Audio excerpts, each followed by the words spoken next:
विजय सिन्हा की शिकायत कुछ अधिकारियों ने की है कि सार्वजनिक मंच पे या भरी सभा में फटकार लगाते हैं, जबकि गलती उनकी है और जमीन बंटवारे को लेकर तो क्या कुछ शिकायत हुआ? क्या मंत्री इनका मंत्रालय चेंज करने की भी कुछ बात चल रही है? देखिए अंकित, मुझे नहीं लगता कि अगर इनकी तुलना सुधाकर सिंह से की जा रही है तो ये तुलना जायज़ नहीं है। जायज इसलिए नहीं है क्योंकि सुधाकर सिंह आरजेडी में थे और सुधाकर सिंह सीधे तौर पर, आप ये जान लीजिए, तो सवाल किस पर खड़े कर रहे थे? सीधे तौर पर सवाल मुख्यमंत्री पर खड़े कर रहे थे। नीतीश कुमार को आड़े हाथों ले रहे थे। सुधाकर सिंह अभी बक्सर से एमपी हैं, उस समय मंत्री बनाए गए थे, एग्रीकल्चर मिनिस्टर, और उसके बाद उन्होंने जिस तरीके से आवाज उठाई थी उसका मतलब बहुत साफ था। वो मतलब क्या था? मतलब साफ था कि वो मुख्यमंत्री का जो कृषि को लेकर के सोच है, विचार है, जिस तरीके के एजेंडे पे सीएम चल रहे हैं, वो सुधाकर सिंह को पसंद नहीं आ रहा था और उन्होंने वहाँ के अफसरों को, मुख्यमंत्री को सीधे तरीके से घेरना शुरू कर दिया। सवाल ये उठता है कि सुधाकर सिंह का मुख्यमंत्री पर कुछ बोलना और उस समय की परिस्थिति भी अलग होना, लेकिन अब की स्थिति क्या है? अब विजय सिन्हा डिप्टी सीएम है। विजय सिन्हा पर तब भी ये बात उठी थी कि वो डिप्टी सीएम नहीं बनेंगे, उनको हटाया जा रहा है, पर डिप्टी सीएम बने विजय सिन्हा।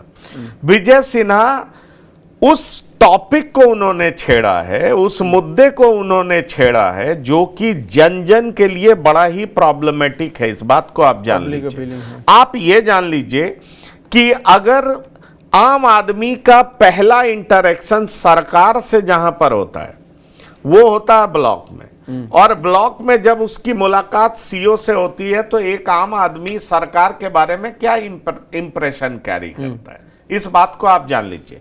बिहार में अपराध की अगर बड़ी वजह है तो वो ये जमीन की लड़ाई ही है। आपस में भाइयों के बीच में हत्या, मुकदमा, बदमाशी जो है उसकी बड़ी वजह जमीन है।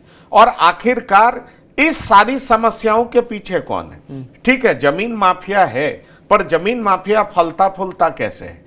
क्या ये जो लैंड डीलिंग डिपार्टमेंट है, जो लैंड रेवेन्यू डिपार्टमेंट है, वो इसको कैसे हैंडल करता है?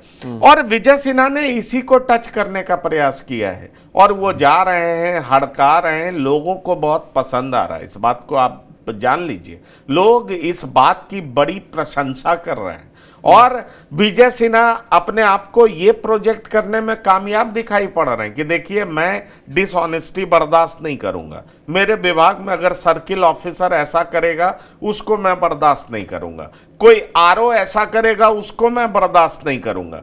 और बहुत अच्छी बात यह है कि वो एक प्रक्रिया भी, जो सरल प्रक्रिया लोगों के सामने रखते हैं कि आपस में लोग कैसे बंटवारा कर सकते हैं। तो सवाल यह है कि ये सारा कुछ कर रहे हैं जिसमें वो जनता में लोकप्रिय हो रहे हैं, तो क्यों हट जाएंगे विजय सिन्हा?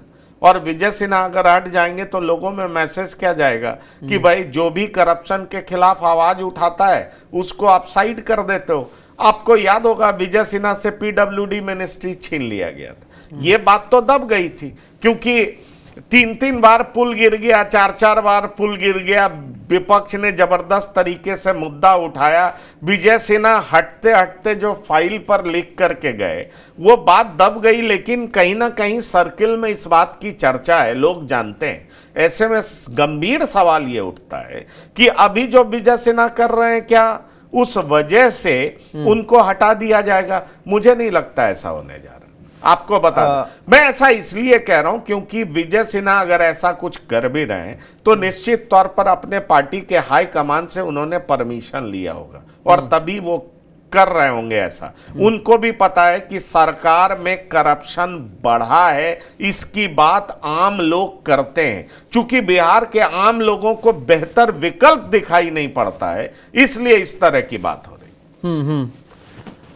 मैं थोड़ा सा कुछ चीज़ें और उसमें जोड़ना चाहूँगा कि फिर अगर ऐसी स्थिति है तो क्या ये कहें कि ऑफिसर जो हैं, अधिकारियों से विजय सिन्हा का तन रहा है और उनसे सामंजस्य नहीं बैठ पा रहा है? क्योंकि राजस्व अधिकारियों ने लेटर लिखकर पूछा है सार्वजनिक अपमान के पात्र केवल हमें ही क्यों बनाया जा रहा है? ये जन अदालत थाना अध्यक्ष, पुलिस अधीक्षक, अभियंताओं, इंजीनियर्स आदि का भी के साथ भी हो, उन सबकी मीटिंग हो। अगर सवाल पूछने का यही क्रम है तो अन्य मंत्रालय से पूछा जाए, मंत्रियों से पूछा जाए। विजय सिन्हा ऐसा क्यों दिखा रहे हैं कि सिर्फ वही सही करें, इससे पहले सारे मंत्री गलत लिखे थे? ये सारी चीज लिख के और नीतीश कुमार को लिखा है। तो इतनी हिम्मत कैसे, मतलब कि ये ऑफिसर अगर डायरेक्ट पंगा ले रहे हैं एक तरीके से, भी कहा जाए। देखिए, बिहार में नेतागिरी का चलन है। आप इसको बड़ा रेयरेस्ट ऑफ रेयर मानेंगे। हर आदमी वहां पर नेता है।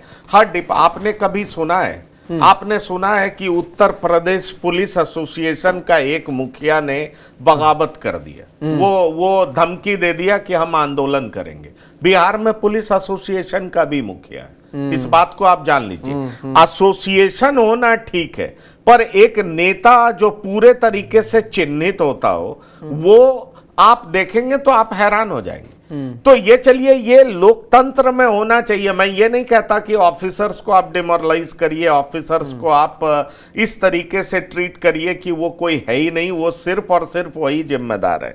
लेकिन एक बड़ी बात यह है कि विजय सिन्हा का जो डोमेन है उसी में वो काम करेंगे ना, कहां पर काम करेंगे?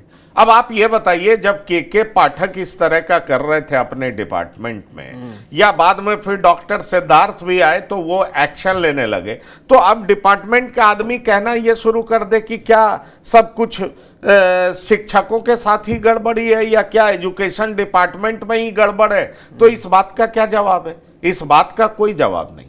बड़ी सीधी सी बात है कि अगर ये समस्या है, प्रॉब्लम है, इसका समाधान क्यों नहीं होता है? और मैं ये नहीं कहता सारे सर्किल ऑफिसर ऐसे ही हैं, ये कभी संभव नहीं है। लेकिन उनके पास जो डिपार्टमेंट है और साथ ही साथ लोगों का जो अनुभव ब्लॉक में होता है, मैं वही बात आपसे कह रहा हूं, लोगों का जो अनुभव प्राप्त होता है ब्लॉक में, आखिरकार लोग दुखी हैं, लोग नाराज हैं। आप बात करिए, मैं भी सबसे भ्रष्ट डिपार्टमेंट कहा जाता है, ये कहा जाता है। जिसमें अब ऐसे में सवाल उठता है कि Vijay Sinha is playing with fire, ये सच बात है। पर बड़ा सवाल यह है कि विजय सिन्हा ने हिम्मत तो की, कोई भी हिम्मत करता तो उसकी तारीफ की जाएगी। किसी और बहाने से आप हटा सकते हैं, लेकिन सुधाकर सिंह की तरह आप नहीं हटा पाएंगे। सुधाकर सिंह ने सीधा मुख्यमंत्री के साथ हेड ऑन किया था और उस समय मुख्यमंत्री का अपर हैंड था। विजय सिन्हा अभी जो कह रहे हैं, अपर हैंड का मतलब मुख्यमंत्री पिछली बार बहुत ताकतवर थे। सिनेरियो इस तरह का नहीं था कि मुख्यमंत्री हट जाते तो आरजेडी की सरकार बनी रहती। यह भी सच बात है कि सुधाकर सिंह के पिता जगतानंद सिंह हैं। जगतानंद सिंह लालू प्रसाद के बहुत करीबी हैं, लेकिन ना सुधाकर सिंह झुकने को तैयार हुए, और इसलिए लालू प्रसाद को सरकार में बने रहने के लिए, तेजस्वी यादव को सरकार में बने रहने के लिए सुधाकर सिंह से रेजिग्नेशन लेना पड़ा। सुधाकर सिंह ने खुद रिजाइन कर दिया, लेकिन उन्होंने कृषि कानून को लेकर के, कृषि को लेकर के जो सरकार, जिस तरीके से सरकार आगे बढ़ रही है, उसको क्रिटिसाइज करना जारी रखा। इसलिए सुधाकर सिंह किसान नेता भी कहे जाते हैं।